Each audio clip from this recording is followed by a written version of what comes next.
Hey there, everyone. It's that time of the week again when we all get together and talk some Bengals, do a little kumbaya session, if you will. And I am no longer on my own this week. I'm back. We got back in the saddle. Scott Schulze, I'm glad you're back, buddy. Struggled without you last week. Missed you. Understand you had some things going on, but good to see you. How are you, buddy? Good. Yeah, I was taking last week off celebrating the feast day of St. Ansbald, who no one's probably ever heard of, including me until today. But apparently that's where I was last week. I like it. There was no one cool in the calendar today, so I am back and ready for some talk. Well, this, again, for those who don't know, maybe this is your first time tuning in, this is the Orange and Black Insider podcast, the Bengals podcast for the fans, and we will be taking some fan questions, listener questions at the end of the show as we normally do, so please submit those via YouTube. We're also streaming live on cincyjungle.com. So check out those two links. It's posted on our Twitter handle at BengalsOBI. And if you don't want to join the live stream and or the live chat with other fans, maybe you're antisocial, and that's okay. You can still shoot us a question via Twitter at BengalsOBI or via email, theobinsider@gmail.com. One of the things we want to try and start making a little bit of a tradition here is kind of a question of the show. And this is going to be something that's going to be, sometimes it's pop culture, sometimes it's something goofy and fun, sometimes it's going to be Bengal related, and it's probably going to depend on hot topics around the nation and the world, and hot topics with the Bengals, what's going on with the team, and fan mood. That's probably going to dictate a lot of this. But for those of you who don't know, Scott Schulze, my esteemed co-host here, it has a bit of a sweet tooth.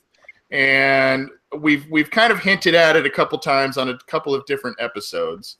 So Scott wanted to pose a question for the show, and what we want you to do is we want you to answer the question or give your answers in the YouTube chat, in the Cincy Jungle comment thread, on Twitter, all that good stuff. We want to hear back from you. But Scott, you and Dairy Queen have this love affair, my friend, and it borders on unhealthy. Well, I mean, most of their food is unhealthy anyway, but your love affair with Dairy Queen and their Blizzard borders on a little bit interesting. But you have a specific type of Blizzard that you think is your favorite, and you want to pose that question to the audience. Yeah. So my question is basically, what is your favorite type of Blizzard? If you haven't been to Dairy Queen and haven't had a Blizzard, you have like a Culver's or I don't know, Colson Creamery. Yeah, obviously the flavors. I mean, the combinations are kind of similar. You have chocolate, vanilla. You go ahead and feel free to share what that is. I'm just going with Dairy Queen Blizzard because obviously I think those are really good. And we are talking about something near and dear to my heart this week. Hopefully not too near that it's clogging it, but as you mentioned, although ice cream I think is pretty healthy, because I lost about 30 or 40 pounds a few years ago on what I call an ice cream diet, right? Ice cream almost. Well, then what kind of a diet is that? The thing that I'm convincing myself with, and any doctors listening, I'm sure will confirm this, because ice cream's cold, my body heat had to rise in temperature to melt it, and so I was burning calories that way. The only way I could see that working is if you had your tonsils out, and that's the only thing you could eat, like that and soup or something. But anyways, continue on, my friend. A ton of walking, but I'm sure the walking was minimal. It was probably mostly the ice cream. But that being said, the one that to me is by far and away my favorite, and I've mentioned this several times, like if anyone who listens to the show works at Dairy Queen or is looking for advertising, feel free to send me some coupons, and I'll be more than happy to. Well, I guess I'm obviously mentioning them on the air for free right now, so maybe I'm giving away the milk before I buy the cow kind of thing. And that being said, chocolate with peanut butter cup, by far and away my favorite. Now, chocolate with Butterfinger, I'd say is a close number 2. That used to be my favorite until I tried the peanut butter cup. That is pretty good. I really cannot argue with that. I will say one thing. I love chocolate chip cookie dough. And if I'm making cookies at home, I'll just I love the cookie dough. Now, okay, disclaimer, don't do that at home. It's unhealthy. There's eggs. So now that's the other way. the chocolate chip cookie dough, I'm a huge fan of. I don't like it in the Dairy Queen Blizzard. They do something to their dough, probably to make it sanitary, so it doesn't kill you. But whatever they do, kind of kills the taste of it. So I'm not a fan of their Blizzard with that. But the chocolate soft serve ice cream with the peanut butter cups or even the Butterfinger, if you want to bribe me, that is a really good way to do that. That is a really good way. And the bigger, the better, obviously. I mean, yeah, the mini is nice, but, you get them. That's kind of a taste. You need the whole thing. So I'm going to say without a doubt that one is my favorite. I'm not a big fan of the food. Like, I don't go there for burgers and fries. Like, I really can't. I'm not a big fan of that stuff they make. I go there for one reason only: the cold stuff. And if I'm going to make the trip there and get the cold stuff, it's going to be a Blizzard. I mean, there's just no. Now let's share one interesting story about that, and then I'll see what your favorite is. We'll see what some of the fans' favorites are. Okay.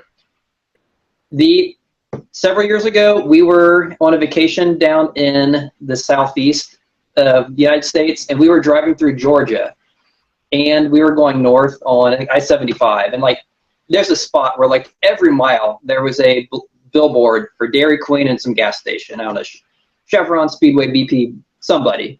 It was like this big shared, Dairy Queen plus gas station. You go a mile later, there's another big billboard. It says Dairy Queen's gas station. You go a mile later, there's another billboard, Dairy Queen gas station. And I told my wife, on the way back, we're going to stop there because I just really want a Blizzard. I hadn't had one on this whole trip. It was vacation. I was going to get one. And you see this billboard like every mile. So for 30, 40 minutes, we were driving north on this billboard after billboard after billboard for this one Dairy Queen. Like, my goodness, they're clearly spending some money advertising. And every time I saw one, it would say, 20 more miles, 15 miles, 12 miles. Oh, so they just sold you. Oh, they just reeled you in then. Well, yeah, and I was convinced, I knew when I saw the first one, I'm going to go there. I'm like, 40 miles? Are you kidding me? And the next one, you had 33 miles, and you're getting closer. And so, but you get so used to it, you just kind of put it out of mind. So by the time we actually got there and I saw the billboard for it, I thought it was just another, it's coming up in a couple miles. Drove right past it. Oh, wow. And so all that advertising, and you drove past it. Oh, my gosh. Oh, my God. Yeah, by the time I drove, I'm like, oh, there it was. So your combo, your favorite combo, is the chocolate ice cream or the chocolate soft serve with the Reese's peanut butter cup, correct? Yes. With the second being chocolate and Butterfinger. Correct. So you like chocolate. That's a lot of chocolate. Okay.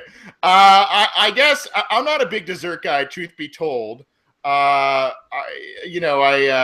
like more of the salty, savory. I might go for a little bit of a nice glass of wine or a couple of other adult type of beverages over a type of dessert. But I will say Blizzards are pretty good. I don't know if they're my absolute favorite dessert, as they might be with you, my friend. But I'll go similar up. But I'm going to go vanilla soft serve with the Reese's. I think that's pretty good. Truth be told, I have not had a Blizzard in I don't know how long. But you mentioned sponsorship opportunities there, advertisement opportunities there, Scott. If DQ wants to reach out and they want to sponsor the question of the show, we'll take it. And I think you will take payment in the forms of Blizzard, correct? Yeah, and just to be fair, if someone like Culver's or Cold Stone Creamery, one of their places, if they want us to, advertise, if Dairy Queen drops the ball and one of their people wants to advertise, I am not going to say no to that either. Yeah, you can't. A couple of responses already. I don't know what this stands for. Maybe I'm just I don't know. Like I said, I'm not a dessert guy. But Royal Flush 513 says I'm a UDF man. I don't know if UDF is a Ohio. It's United Dairy Farmers. It's an Ohio chain. It's kind of like has ice cream. Soft serve and hard serve. Gotcha. See, I'm ignorant. I don't know. And Cliff 3JLL says dipped cone is the best. So you've got some competition there. Again, just a fun little question and one we're going to start making kind of a regular thing. Question of the show. Again, it could be something as interesting as the DQ Blizzards and your favorite flavors, or something that happens with the Bengals and other little fun tidbits that we want to talk about. But we want to hear from you. Again, this is an interactive show. We want to really engage the listeners and let us know what some of your favorite DQ stuff, or if you don't like DQ, if you think Blizzards are overrated and Scott's a crazy man, let him know that too. I'm sure he'll appreciate the name calling. Let's move on, though, Scott. Real quick, we actually have a little bit of breaking news before we kind of get to more of the Bengals stuff. And thank you to some of you in the chat room. I kind of saw a little bit of buzz and then did a little look up real quick. There was a lot of talk about the Bengals potentially going Mike Williams at number 9 overall in this year's draft. He kind of somewhat surprisingly got nabbed up at number 7 by the Chargers, and now there is a report, unfortunately for him, because this is a guy who has immense talent, but he's had a lot of injury. Well, I wouldn't say a lot of injuries, but the injuries he's had have been really, really devastating. And this one, according to Adam Schefter and other sources, saying he might need to have surgery on a herniated disc in his back that would potentially end his 2017 season before it began. That would not be good. We've seen the Chicago Bears miss out on Kevin White, a guy they really had high hopes for, especially opposite of Alshon Jeffrey. So if you know things about Mike Williams, he seems to be a pretty decent kid, pretty decent guy. I mean, I guess you kind of wipe your brow if you're the Bengals a little bit and say, well, thank God we kind of avoided that, but you never want to root for an injury or anything like that. So I don't know if you have any quick thoughts on that, Scott. Just some breaking news on Mike Williams, a guy I was personally high on going into the draft for the Bengals. I thought he would be a nice compliment to A.J. Green. Again, nothing official, but could be missing the season here as we go on. Yeah, just like two quick things. One, yeah, I was really high on him too because he reminded me of a better version of Josh Dotson, who I was a huge fan of last year. Yeah. The other thing that kind of makes you, when you hear it's Mike Williams that gets hurt, it just kind of makes you think these Clemson wide receivers are snake bit because Sammy Watkins, another top 10 and top 5, the Bills traded up for him, and they're 3 years in and really haven't had any production from him because he keeps getting hurt. And now you have another guy who's supposed to be just as good, and he goes down. I think Martavis Bryant was also a Clemson guy. He missed time. Granted, it's because he was suspended. But as talented as all these great Clemson wide receivers are, it's just ridiculous how they are just struggling to get on the field and stay on the field. And not like the Alabama guys who just come in and aren't that good. They just, for one reason or another, can't seem to. Yeah, and what's a shame about it is those 3 guys you mentioned, Bryant lesser so than Watkins and Williams here. But all 3 guys, I mean, their athleticism is off the charts, and I mean, Watkins especially was a guy that was like, whoa, this guy's incredible. So I don't know what's going on with those guys. Obviously, maybe just a mere coincidence, but kind of ashamed to hear about that. And he's a guy who, Mike Williams, has been a guy who has worked back from other injuries to really contribute, and was a really big integral part of the Clemson team that won the national championship last year. If you did not catch that game, it was one of the best college football games I've ever seen. But he had some very nice plays in that game, and was a very impressive player. And for the Chargers' sake, I hope this isn't true, but kind of interesting to note, especially when the Bengals, the Chargers kind of leapfrogged the Bengals, so to speak, to grab him. If that was one of the guys the Bengals wanted, and the Bengals, you don't want to say settled for Ross, but they took him. And Ross has some injury stuff of his own, but he appears, by all indications, to be close to ready as training camp is getting close here. And speaking of training camp, Scott, last week I started a series that I'd like to kind of continue and start doing, especially through training camp as we gear up for it. And we're just about, I think a week and a half away or so at this point. Last week I started with the potential Bengals breakout player of 2017. And for those who don't know or unfamiliar, I have kind of done some things on Cincy Jungle the past couple of years, which have been the top 10. I've kind of done a top 10 potential breakout players. We're not really ranking them, so to speak, this year, but kind of talking about, some of these guys who might, with an increased role in 2017 from 2016, with more playing time, with maybe a free agency departure. Now they're stepping into a bigger role. Maybe it's a rookie who we don't think might get playing time, but could not only make the team, but have a decent impact. And by breakout, we don't necessarily mean Pro Bowl, all-pro player, but a guy whose contributions are noticeable and much more noticeable from the year prior. Last year, Scott, last week, I kicked off the segment with Andrew Billings, and that was kind of met with some, I think it was kind of predictable in terms of who I picked, but it was met with a lot of, I hope so, I think so. Obviously the size, strength stuff that we heard about has a lot of people excited. I'm going to ask you about a potential breakout player, but before I do you have any just quick thoughts on my selection of Andrew Billings last week to kind of kick this off?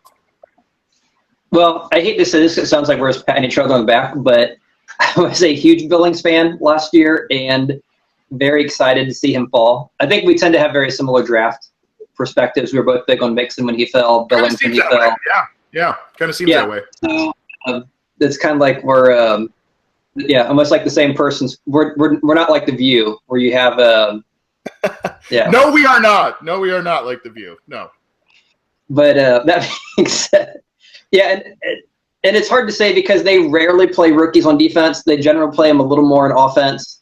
Burfict's kind of been the one exception over the last 6-7 years that got a lot of playing time his first year. So I don't know how much he would have gotten in. All the talk out of camp was really high, and it kind of made you wonder, well, is this a guy that actually would have played more? And I don't know if they would have, but even if they wouldn't have, I'm sure he would have gotten in some. And so I think this year, especially with Pecco gone, they have some other quality guys there. You have Brandon Thompson, Deshaun Williams, who is another guy who seems to just be on the cusp of getting that chance. But all that being said, I think this is really Billings' chance to break out and be, the guy's going to play on first down, second down, probably some on third down. He very well could be the guy. He looked great in all the film I think everyone's seen of him coming out of Baylor. So, until he proves us otherwise, I think there's a lot of reason to have the needle high on him. Okay, so it sounds like you're in agreement there with me, at least as the potential is huge, obviously, and we kind of say that tongue in cheek because he's a massive human being himself. But the potential there is huge, and obviously, if you have a chance, not to self-promote, but go read the post I put up on Andrew Billings, kind of talking about this, and not because of it's my post or anything, but you might be shocked at some of the stats that the defense let up at the beginning of the year. I think in the first 10 games they let up 7 100-yard rushing performances and were 2-4-1 in those performances. So a guy like Billings should help that, especially early on. Now, moving on from Billings, that was kind of last week's story. Who's a potential breakout player for you, Scott? Well, the first one that I wanted to say, and I kind of alluded this a little bit in the Billings question, is a guy who I'm not going to say, but I really want to say Carl Lawson, because everything he's done in the rookie mini camps, all the offseason stuff, that he just looks like this insane pass rushing freak who is going to go in on the right side, replace someone like Michael Johnson on third down and just, be unstoppable. That being said, Vontaze Burfict, pretty much the only guy they've played on the defensive side of the ball as a rookie who they gave any meaningful snaps to. Even guys like Geno Atkins played little his first year. Carlos Dunlap played little. Darqueze Dennard really hasn't played at all. William Jackson, he was hurt, but when he got healthy, they chose to sit him over Cedric Pierman. Drake Kirkpatrick sat forever. So I don't think Lawson's really going to get the chance. So that being said, the guy who I'm thinking of, and talking about guys being on the same wavelength, one of the guys in our YouTube chat actually posted the guy who I was about to mention. If I can find it up here, Royal Flush 513 mentioned, and my guy is CJ Uzomah. And basically twofold. One, because I think Eifert's going to get hurt again, I don't think it's a matter if, I think it's when. He has shown he's very and it's not like one injury, it's just a litany of things. He gets this thing broken, then okay, that's okay, now another thing breaks, and another thing. It's just, when you start to fall apart, you start to fall apart. And you see if people get older, once you start getting injuries, you get more and more. And I know he's not that old, but he just seems to be someone who's constantly in the shop, constantly having one thing or another, which kind of sucks. He's a great player when he's on the field, and we'd obviously love to see him on the field, but he just can't stay on the field. And so that being said, who's the guy that's going to step in?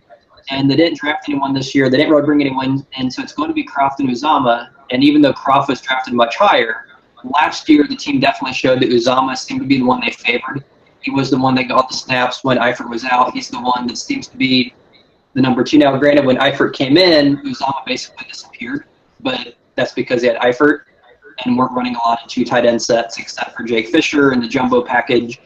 But other than that, so I think that Eifert is going to get hurt, and when he's hurt, I think Uzomah is going to be the guy. And I think this offense is one that is going to use the tight end. I mean, they threw to him a decent amount in essentially his first year playing. Now that he has more experience, he has that year, on the field. I think he's a guy that could surprise a lot of people, because he's probably going to be out there, especially if Eifert's hurt, almost every play, because they don't do a lot of no tight end sets. Just because they need the extra blocking, and I think the way the offensive line is probably going to be this year, they're probably going to need the extra blocking. So I really can't imagine them, doing a shotgun 5 linemen and just spreading everyone out. And they might. I just don't think Zampese is going to do that. So he's going to be probably going to be on the field almost every snap when Eifert's out. And so I think he's going to have the opportunities, and I think he's good enough. He showed last year he can catch the ball. He's pretty athletic.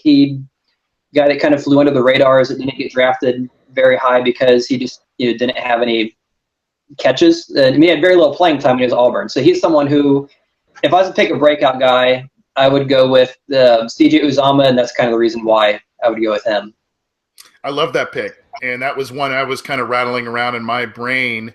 Last week we talked – excuse me – we talked about the tight end position and some concerns there, whether it's Eifert's injury, whether it's, ineffectiveness of Croft. I also mentioned that the thing that kind of made me not go with Uzomah is he missed 6 games himself last year with injury, and that's concerning a bit. But I did see some nice growth. I did see a lot of, I don't want to say the same traits as Tyler Eifert, because he just doesn't have that game-breaking skill set that Eifert does. But I do see a lot of nice traits. I think it was the Jets game to kick off the season. He had a huge catch that almost led to almost was a touchdown catch. I think it was like a 60-yard play or something. Other plays, he kind of had a touchdown late in the season. So there's a lot to like there, and I do like that pick. Now we're teetering on bold predictions. Our next segment, teaser alert. This might mine, in terms of a breakout player, might constitute both. I'm going to go with Jake Fisher at right tackle. I think, in terms of what I've seen between Cedric Ogbuehi and him, now it hasn't been great with either of them, but I think there's going to be a little less pressure on the right tackle side than there is on the left tackle side. There's still going to be immense pressure on both of those young guys. I think Fisher is a pretty athletic guy. I don't want to say that his ceiling is bigger than Ogbuehi, but I think his floor is a lot higher. Like I think he could be a average to above average tackle, especially once he gets a little more time. He still didn't look very good last year when they kind of kicked him in at both spots, but I still feel that he still has shown a little bit more in terms of the positive aspects than Ogbuehi has, unfortunately. So I'm going to say Jake Fisher on the right-hand side, and I think maybe Andre Smith, the veteran, can help him out a bit. I do think this selection of mine, this breakout players selection of mine, is a bit boom or bust. Fisher and Ogbuehi could be guys that just end up not being NFL caliber tackles, and that would really derail this team, especially in a year where they lost Andrew Whitworth, they lost Kevin Zeitler. They've got some, Andre Smith is now, as I mentioned, taking over what seems to be at right guard. So I think Fisher can come in and be a pretty decent tackle. I know it's a risky proposition saying that based on what we've seen from him so far in his career, both injury-wise and ineffectiveness and kind of being in and out of the lineup. But year 3, which is what the Ogbuehi and Fisher are in right now, seem to be kind of those big years, especially for offensive lineman development. I kind of see Fisher maybe getting in there and playing some effective football. Not so much maybe at the beginning of this year, but maybe as the year wears on, maybe as the offensive unit with a lot of new faces on there begins to gel a bit more. I think maybe we'll see some better things from Fisher, and I think everybody would be ecstatic with that, because obviously he and Ogbuehi are the two biggest question marks on this team right now as we sit and almost come into training camp. What are your breakout players? We'd love to hear from you. We're scouring the YouTube chat. We're scouring Twitter and looking at all of the feedback we're getting.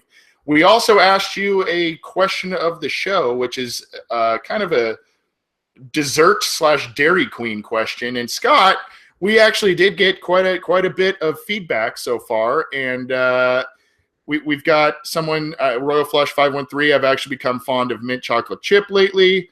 JJ Tabor, the thing with chocolate chip cookie with vanilla ice cream and chocolate topping is best. There's been a little talk of Oreo in the chat room as well. So that I don't know if you got any feedback on that stuff. Are you an Oreo guy, Scott?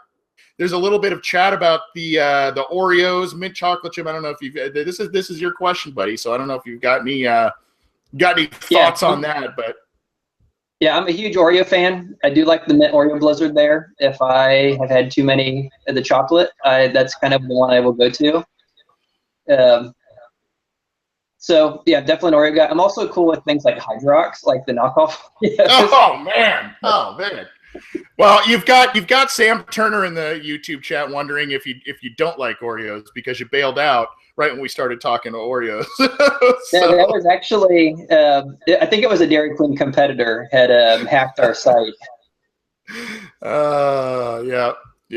Well, keep giving us those answers. Keep giving us the your breakout players for the Bengals as we get close to training camp. You can find the show on iTunes. The show is on SoundCloud, YouTube. We post all of the material on Cincy Jungle as well. You can get in touch with the show on Twitter at BengalsOBI, as well as via email, theobinsider@gmail.com. Scott, you've kind of come up with this one, but last week I made I guess a bold prediction saying that Darqueze Dennard was going to lead the Bengals in interceptions, and I don't know if you agree with that or not, but you've come up with quite a few bold predictions, one of which was on Cincy Jungle already this week. I don't know if you want to talk about that one as well as maybe another you have, since we missed you last week. Yeah, there's this kind of started the bold predictions going back maybe 2 years ago, and this was actually, interestingly, one of the first posts I ever wrote for Cincy Jungle was bold predictions, and there was this absurd one I wrote about Andy Dalton being named the NFL MVP, which apparently was so absurd that the NFL Network decided to carry it and run with it on their TV channel. Because apparently this blog out there was posting crazy things. Turned out that was the year Andy Dalton was actually an MVP consideration until he got hurt at the end of the year. So we'll see if any of these end up living to that hype or come close to that. Yeah, and there were a couple that have been published this year so far. The first one was, and I'll just mention this one very briefly, because this was posted maybe a week or so ago, was A.J. Green finally making the Pro Bowl or All-Pro, being named first-team All-Pro. For as great as A.J. Green has been, and any Bengals fan who's seen the Bengals play, no, he is phenomenal. The way he adjusts in air, the way he gets open, the way he makes people miss when he's, juking people and running these routes, and, the way his concentration, he catches these double team, triple team, the ball's bouncing he is a phenomenal receiver, puts up great numbers. That being said, to get named first-team All-Pro, you have to have just absurd numbers. You have to be in a high-flying offense where you are the focal point. And with Dalton, with the offense, they just haven't done that. They've gotten good numbers, very good numbers, but not these absurd video game numbers that you kind of need. So he's never, for as good as he's never been first-team All-Pro. So the one bold prediction I had was this year he's finally going to get it. And one of the reasons it's kind of bold is because their offense was pretty abysmal last year. But even though it was abysmal, until Green got hurt, he was leading the NFL in receptions, yards, and if you projected his numbers out, he would have led the NFL in receptions and in yardage and would have got his first-team All-Pro selection. This year, I think it's more the same. I mean, they have the same offensive coordinator. Assuming Green's healthy, he should have similar numbers. Granted, they have more people to throw the ball to, but that should help take away defenses as well as it would take away his numbers. So for me, I think he's there's no reason to expect that he couldn't do that. And the second one, I'll just jump on. I don't know if you want to comment on that before I go to the next one. What was that on the next one? I didn't know if you wanted to say anything about the A.J. Green one before I move on. No, yeah. I mean, it's – I hope so. In terms of A.J. Green getting an All-Pro nomination, I think it's well deserved. I think, unfortunately, for a variety of reasons, whether it's just the Bengals not getting far into the playoffs or him getting hurt. I think he would have had it last year if he didn't get hurt, and that's kind of saying a lot, and it isn't because the team wasn't really winning regardless. But that definitely was not on A.J. Green. He was carrying that team and that offense for quite a bit. And you saw the effect once he and a multitude of others ended up being out there. But yeah, I think it's well deserved. I'd like to see him do it. I don't know if he'll still get the amount of looks just because the Bengals added a couple new wide receivers. Now they have Tyler Boyd still. They're getting back Tyler Eifert. So his looks may drop as opposed to what they were in the beginning of last year, but still a guy that's an epitome of success and consistency and one of the best, if not the best wide receiver in the NFL in my eyes. And the second bold prediction, this one I think just got published today on the Cincy Jungle site. So if you are a reader, haven't seen it or have seen it or not a reader, whatever, feel free to check it out. There's a poll, so you can tell us if you think this next prediction is – actually, all these have a poll, so you can let us know if you agree or not. But the next one is Carlos Dunlap finishing in the top 3 in the NFL in sacks. Something he's never done in his career, but if you look at his numbers, he's actually the top sack producer of anyone who was taken in the year he was drafted. And interesting side note, Geno Atkins, I think, is number 2 or 3 of that same draft class. So obviously a very productive class for the Bengals as far as pass rush. 2 years ago, he finished 4th. Last year, he finished like 22nd, and a couple years before that, finished like 26th. He's always kind of been in that 6 to 9 range. Been a decent, solid guy, but never someone who's put up those 15, 20 kind of sack numbers. And you look at last year. Okay, last year he only had 8. 20 guys finishing above him, so going to the top 3 is kind of absurd. No one's really talking nationally about him being a late pass rusher or being in the top 2 or 3. But I think it's very feasible because you look at 2 years ago when he finished 4th, just 1 sack away from number 3. The things that he had to have that helped him, one, our offense was great. 2 years ago, we were scoring tons of points. Nugent wasn't missing, he was missing kicks. But we were still scoring a lot of points despite that. Dalton was throwing a lot of touchdowns, few turnovers. Jeremy Hill was scoring a lot. The teams had to play catch-up. And when they have to play catch-up, they have to throw the ball a lot. That gives your defense a lot of times to pin their ears back and go after the quarterback. And that leads to a lot of sacks and a lot of pressures. And that's what we were getting last year. The offense couldn't get out of their way. They were playing from behind, and the opponents didn't have to drive crazy to catch up, so he just didn't have those opportunities. This year, in theory, the offense should be better. They're in their second year in Zampese's offense. In year 2 with Gruden, in year 2 with Hugh Jackson, the Bengals offense has got much better. You can assume something probably similar this year. They improved the running game with Joe Mixon, who was arguably a top running back in this year's draft class, if not, the last 5 or 10 draft classes. They got a additional wide receiver and John Ross, who added speed, which is something they've kind of lacked for a while. And then Green is someone who can stretch the defense. Green should be back hopefully for the whole year. Eifert possibly will play all year. So things are kind of looking up on the offensive side, which means more yardage, more points, which means the defenses may have to throw more. That puts Dunlap back in the situation he was in 2 years ago, where he has more of a chance to be a pure pass rusher and get those sacks, get those hurries, get those pressures. And then the other thing is the addition of guys we've mentioned on the podcast already today, guys like Carl Lawson, there's also Willis from Kansas State, Andrew Billings, guys who are better, who in theory should be better pass rushers than what we have. So you get these pass rushers on the offensive line. That means the quarterback is going to be under a lot more pressure. He's going to be forced to Dunlap more times. And obviously, it works both ways because Dunlap can put, but it gives him more one-on-one coverages and so basically improving the pass rush all around.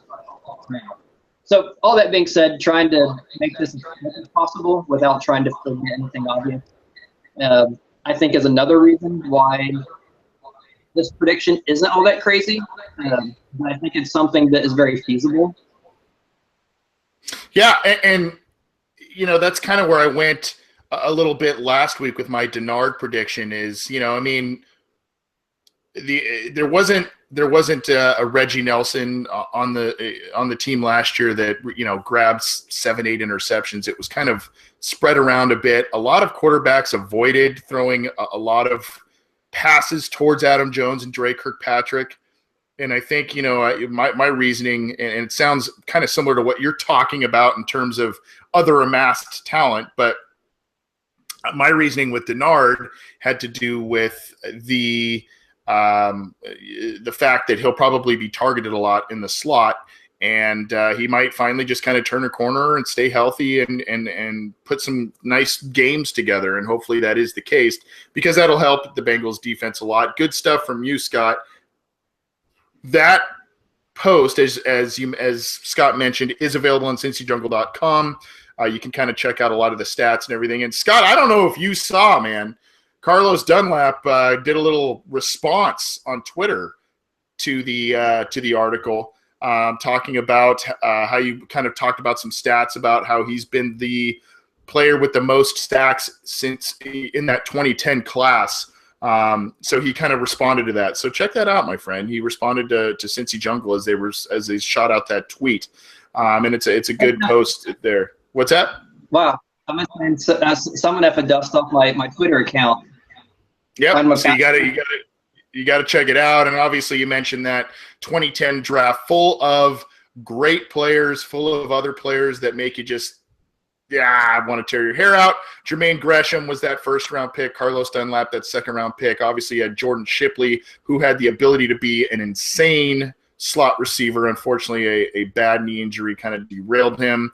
You have Brandon G., who never really materialized. And then you got guys, obviously, like Geno Atkins and whatnot in the fourth round. So some productive guys, some guys that were productive but also frustrating, and other guys that were kind of what-ifs because of injuries and whatnot from that 2010 class. Carlos Dunlap and Geno Atkins obviously are the shining stars there. My bold prediction, and I won't take a lot of time on it, but since I'm going, for lack of better words, balls to the wall with the Jake Fisher breakout player thing, I'm going to say that Andre Smith plays at or near a Pro Bowl level at right guard. And I say this because, first of all, I mean, you look at that line, and yes, there's been struggles with Aboihi, Fisher. Bowling is probably the best, currently the best player on that line. Russell Bodine has struggled. But you look at it this way. and I'm usually the cynic and the negative guy, so I'm going to spin this into a positive here. You've got 2 former first-round picks in Aboihi and Andre Smith on that line. You've got a second-round pick in Jake Fisher on that line. And you've got 2 fourth-round picks in Bowling and Bodine on that line. That's very heavy investments. And Scott, I think one of our first shows, you talked about the investments the Bengals have made, if I remember correctly, the high amount of investments in the draft the Bengals have made on the offensive line. Now, just because they made high picks doesn't mean all of those guys will pan out and play well, but you have to figure there's talent there if these are first-round picks, second-round picks. I mean, these are some high picks on that line. Andre Smith was a number 6 overall guy. Bodine, obviously not everybody's favorite player, but if you're a Pro Football Focus guy, Bodine has improved year to year and really improved in the run game, believe it or not, last year by their metrics.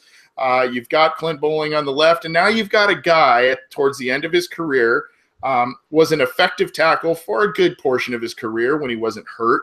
You've got a guy now kicking inside, doing that thing that older tackles do to extend their career and potentially help out an offensive line even more.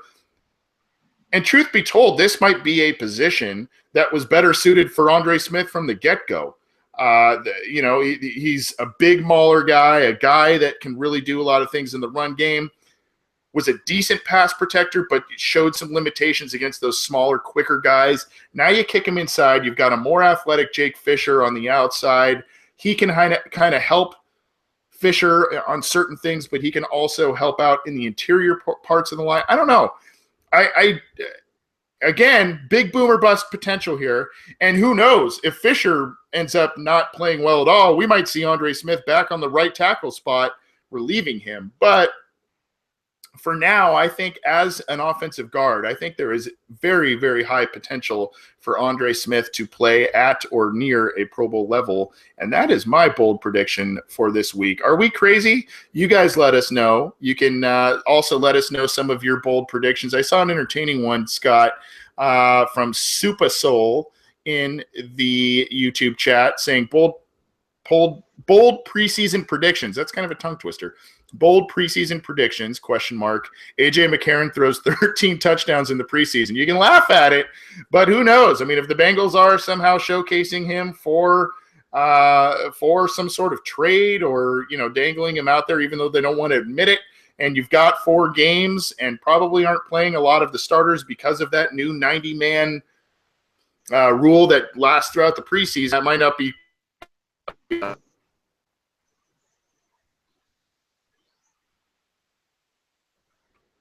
Is it, Scott? Are you there? Yeah, I'm sorry. I just I think one of these bold predictions is coming true in the podcast. So maybe it is. You were in a trance. So maybe it was that crazy. Well, one of the bold predictions, which came from Andrew and the Cat 5, was that my internet connection was my breakout dark horse. I saw that. It's been working really well up until ever since we have upgraded. I put an extra gerbil in the little spinning wheel to get it cranking. I don't know. I thought for sure. Man, that's funny. That's funny. That dial-up modem, plugged into this thing. I thought for sure it'd be working right now. Yeah. Well, thanks for the feedback, and thanks, Scott, for your bold predictions there. Again, Scott already has one of those bold predictions posts up on CincyJungle.com. Check it out. Speaking of CincyJungle.com, you can check out this podcast and a lot of different material we do with it on CincyJungle.com. We're on iTunes, we're on SoundCloud, we're on YouTube. So check us out there. We are looking to expand where our podcast is available. So we'll let you know as soon as that occurs. You can also get in touch with the show on Twitter at BengalsOBI and via email at theobinsider@gmail.com. It's time to close up, as we usually do, with some fan questions, Scott. And for the listener questions, we're still taking some. We've already got a couple queued up, I believe. But if you want to leave some in the YouTube chat, the Cincy Jungle chat, that sort of thing, do so, and we will try to get to those before we get out of here. Scott, we've got one we've talked about a little bit, kind of tongue-in-cheek a little bit, but we've talked about how this show is international and what have you, and we've got some people from the UK listening to the show, which is awesome. I mean, I think that's so cool that people. So far, I'm so humbled that people abroad want to listen to, and as well as within the U.S. as well. But we're humbled by all our listeners. But the fact that international folks listen to this show is awesome as well. And this email we got this week, Scott, came from Keith Evans, who lives in the Bahamas, which is really cool. And by the way, if you ever get a chance to go travel to the Bahamas and you haven't, go do it. It is so awesome down there. Oh my gosh, it's so pretty, and you can have a ton of fun. Anyway, my twin brother Keith and I are diehard Bengals fans. We live in the Bahamas. AJ Green, Andy Dalton, and Vontaze Burfict are well known in my country. I've been following the team since the John Kitna days. Hopefully the 2003 John Kitna days and not before that, because that probably wouldn't be too fun. But looking forward to the upcoming season as well as your weekly podcast during the season. Thank you. Very nice. I always enjoy listening to your predictions and in-depth analyses on the previous games. 2 questions. Let's start with one. The first one. Do you think, and this we can kind of just be quick with this, Scott, do you think the Bengals, as we sit here today, a week and a half away from training camp, do you think the Bengals return to the playoffs this year? I'm going to say yes, just because other than Steelers, the division isn't very strong. So, I think the Browns are going to be better than a 1-15 team, but I think it's a winnable division. And I think, too, they pretty much have everything they had 2 years ago when they were 12-4. I mean, they were, 10-2 when Dalton went out? Other than losing Zeitler, but granted, the offensive line is an important piece, so I'm not trying to dismiss that. But pretty much outside of the offensive line, you can argue they're pretty much equal or better than the team that was 12-2 in 2015 when Dalton went out. Now, do I think they'll go 10-2? I don't know, but that was a very good team, and I think this team should be comparable. So, yes, I'm going to say yes to the playoff team. Okay. And unfortunately, we missed you that night. Rebecca Toback from CincyJungle.com filled in very nicely, and we talked about a schedule prediction. We went through game by game. I believe she had about 11 wins for the Bengals. I think I had 10. I still see them in that 9-10 win range, maybe squeaking in. I don't know if that means division title, maybe squeaking in with one of those wild card spots. It kind of depends on some of those other teams that showed some good growth last year. The Titans, who the Bengals play, teams like that, if they can kind of sustain that, the Raiders, or if they end up kind of taking a little bit of a backslide, we'll see. What I do think is I think we might see, unfortunately, maybe a little bit of a slow start from the Bengals, followed by a pretty strong middle and end, just because this team has so much turnover and there's a lot of new parts to it.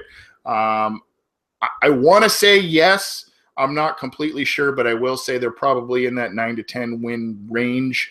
I've been kind of saying that both before and after the draft. I kind of see them right in there, but I don't know if we're looking – I don't know if I fully agree with you, Scott, if we're looking at a 12-13 win team this year. I think the potential is most definitely there. There's just kind of a lot of question marks, and a lot of things have to go right for it to break that way. Doesn't mean it can't. We'll see. His second question, Scott, and this is kind of an interesting one. How do you feel the Bengals will fare against the AFC South and the NFC North opponents this year? So essentially some of the unfamiliar teams that do boast some very good teams that the Bengals will see this year. You know, pretty strong Vikings team, a strong Packers team, a Lions team that you don't know what you're getting from year to year. In that NFC North, I think the Bears will probably not be very good. Then you look at the AFC South. You've got the Texans, who the Bengals I think are 1-6 against in the Andy Dalton era. Then you have obviously the Colts, who are getting Andrew Luck back. So I won't talk too much about it, just because I I want to urge the listeners to go back and listen to our schedule prediction episode if they haven't already. But I do want to hear your thoughts on that, Scott, since we didn't have you on that episode. And just giving a very quick, I'm going to say, looking at the teams that are in the NFC North and AFC South, I think that's 5-3, 6-2, somewhere in that range, because you have Chicago, who is a bad team, getting worse. Minnesota, they have some. They're a decent team, but it's a very winnable game. Detroit came out of nowhere last year as a playoff team. I'm not sure if that was real or mirage. Green Bay is basically Aaron Rodgers and kind of mediocre outside. I mean, obviously, the rest of his team isn't nearly as good as he kind of carries that team. Last time we played them, we beat them a bunch of times and won that game, and then times ago. And then last time was the one that had that wonderful fumble. So I think for like last time we played Bay. Those are pretty much all winnable. South Jacksonville is absolutely horrible. Are Andrew Luck and a bunch of nothing. I know we always struggle when Manning was there, hoping against Luck.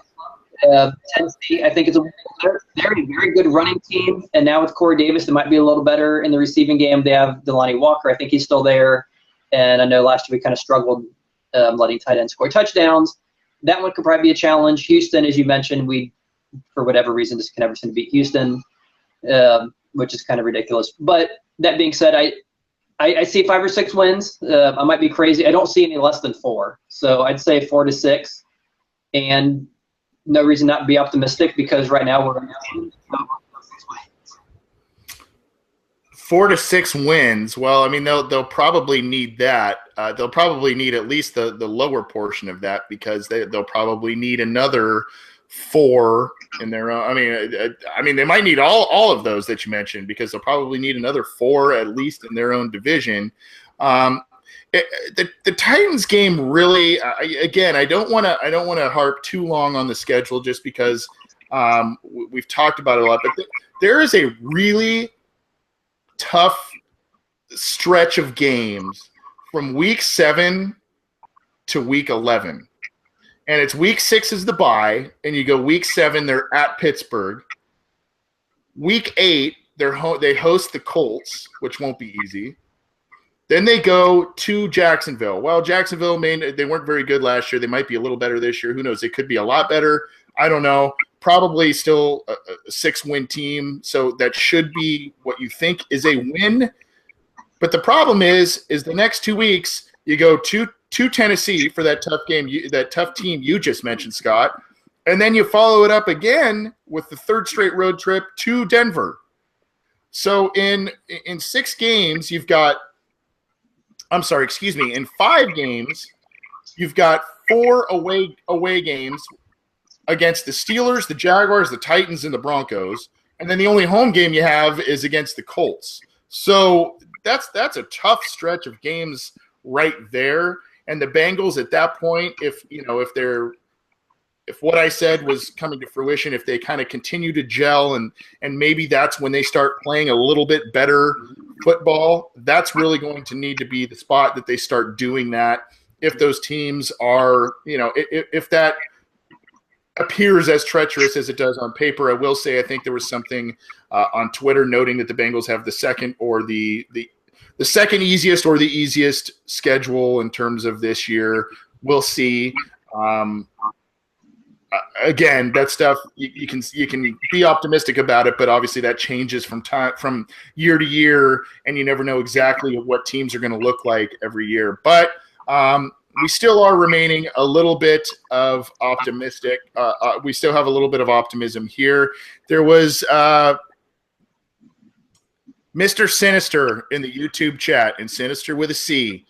Question: my friends and I often debate on if Dalton has the arm to succeed in the deep ball offense forming with Ross, Green, Malone, etc. What are your thoughts on this? Well, first of all, Mr. Sinister, I'd like to hear what side of the fence you're on. You said you and your friends debate it. I'd like to hear what side of the fence you're on. But Scott, I've seen some improvement from Dalton in terms of the deep ball. There's still some throws where I go, oh gosh, AJ Green's got to bail him out on that one. But I've got some thoughts, but I want to hear yours on this, because a lot of people vary on Andy Dalton's arm strength. Maybe it is an arm strength issue. Maybe it's a footwork issue. Maybe it's a timing issue. All of the above. I haven't talked to you about this one, so I'd like to hear from you on it. Yeah, just to give a quick answer, I'm going to say absolutely yes. Dalton can do it. Now, if you would have asked me in 2011, 2012, 2013, play after play where AJ Green would burn receivers and Dalton would underthrow him and he'd do stuff, make these amazing acrobatic catches. And they were acrobatic because them and it gave the defenders time to catch up to him. And so he had to make these insane catches to get the ball that he's shooting on in the touchdown. That being said, the last couple of years, the accuracy is a lot of the metrics support that. So this thought of Dalton not being a great or an accurate deep ball thrower seemed to match more. It's perception we have from years and something matches what he's done lately. So I think as it goes, this seems to support it. I think we've seen it. I think it's related to Tom House, but it seems to be going to Tom House for whatever reason. Going forward, you take difference in his deep ball. It's not that he didn't have, he didn't seem to have the enough. He's not, the also. Well, that's not so. But anyway, he was. He could never bring on the deep balls last year. Been fixed, so I'm going to thank Tom House if he didn't agree with it. If not, then I'm going to thank him for the coincidence, because I think I'm going to say on the yes on that one. I think he has a strong enough arm, and I don't always. I think I'm in agreement with largely what you said. I think he's got a strong enough arm to always do it, and we've seen him throw a lot of big bombs to AJ Green. We've seen AJ Green bail him out of some poor throws. I still think there are throws in that intermediate range where Andy is obviously short and intermediate range, but there are some intermediate throws I've seen Andy Dalton make that are wow throws. And I think back to specifically, if you think to week 3 of 2015, that dart he threw against the Ravens to AJ Green, and AJ Green did a ton of stuff after, obviously, where he kind of pirouetted out of tackles and all kinds of stuff, and it was in a gigantic play right after. I think it was a fumble return for a touchdown, something like that. Bengals responded right back. There are throws I've seen Andy Dalton make, 20, 25, 30 yards down the field. Another one that comes to mind, if you remember that Seattle Seahawks game in 2015, the one to Eifert. Eifert made a ridiculous catch, but it was the only spot that Andy Dalton could have thrown it, and it was I think it was in overtime, or when they were driving to kick that tying field goal. There are a lot of throws I've seen him make that are wow throws. There are some other throws where he either forces it or underthrows it, doesn't get enough on it. I think he's got a strong enough arm. I think he can throw the deep ball. I think he's gotten better with it. I still don't think he's absolutely outstanding at it. One thing I'll say, Mr. Sinister in the YouTube chat mentioned Ross and Malone. I do think, especially as some of those new guys get acclimated to the NFL, and especially if you look at Ross's skill set, Malone is a little bit more of a, go route, maybe a deep post, a corner, still needs some development. If you look at Ross, though, Ross is a guy that you can do a bubble screen and he just let him do the work and he can take it 60 yards. He can do the same on a slant. He can do the same on an intermediate route. He's not just a guy that can fly down the sideline and beat a corner. He can do a lot of different things in space. And I think the Bengals, especially early on with Ross, maybe as they look to get him on the field and develop a role for him, that is something that you might want to look for, even though it's not a deep ball. It might result in a long touchdown because a guy like Ross can dance around tackles, outrun guys, and do some things in space. But overall, I think Andy Dalton's gotten better with the deep ball. I think Scott and I agree with that. Probably not the best in the league, but gotten better with it. And he's really improved on his accuracy, especially if you look at the turnovers the last 2 seasons. And that's something that bodes well for the team as it goes forward, especially with all these new pieces. Our thanks to the listeners. Our thanks to Keith Evans, who sent us a really cool email from the Bahamas. Our thanks to everybody who tuned in live. This is the Orange and Black Insider. This is your podcast. This is the podcast for Bengals fans, and we want you to know that. And my thanks to my co-host, Scott. Scott, you've got a lot of variations on your dessert choices, my friend. You've got a lot of people chiming in on that. So good choice on your question. Well, I suppose that's why they have many flavors. Even though maybe the flavors of my clearly someone is, and those people, who the hell's ever going to order the stuff that I'm grabbing? This is by the way, Scott and I discussed throughout the week. Scott and I discussed topics and segments and stuff. And this DQ thing, my friend, you've had DQ teed up as a segment for a while, and I God love you for it. Well, I think next week we'll have to broaden maybe to like concrete mixers and maybe the following week. Just to show that we're a very cultured podcast that can do a variety of things, not just. Yeah, what's the perfect temperature to cook red meat at, right? Something ridiculous, yeah. But no, good stuff, and great to have you back again this week. And dude, next week we're going to be talking. We're right there with training camp. I think by the time we record next week, we're just a couple of days away from when the Bengals kick off camp. So I'm pretty excited. I hope you are too. Yeah, as long as we aren't discussing injuries. Exactly. Oh. Goodness, I know. Oh gosh, let's hope that's not the case. But thanks everyone for tuning in. Again, grab the show on iTunes, grab the snippets on iTunes. You can grab stuff on SoundCloud, you can grab it on YouTube, grab it on cincyjungle.com, and check out all the different stuff that myself, Scott Schulze, and all of the great contributors there put up. And if you have not checked out cincyjungle.com, I believe we are going to be having some contributors going live and covering some stuff at training camp. So check that out. We usually have one or two people covering stuff at training camp, and we might have some of those folks on our show to kind of tell us some firsthand information as well. But thanks for tuning in. Thanks for listening. Thanks for all of your support. Thanks for downloading the show. This has been the Orange and Black Insider. For Scott Schulze, I'm Anthony Cosenza. We'll see you next time.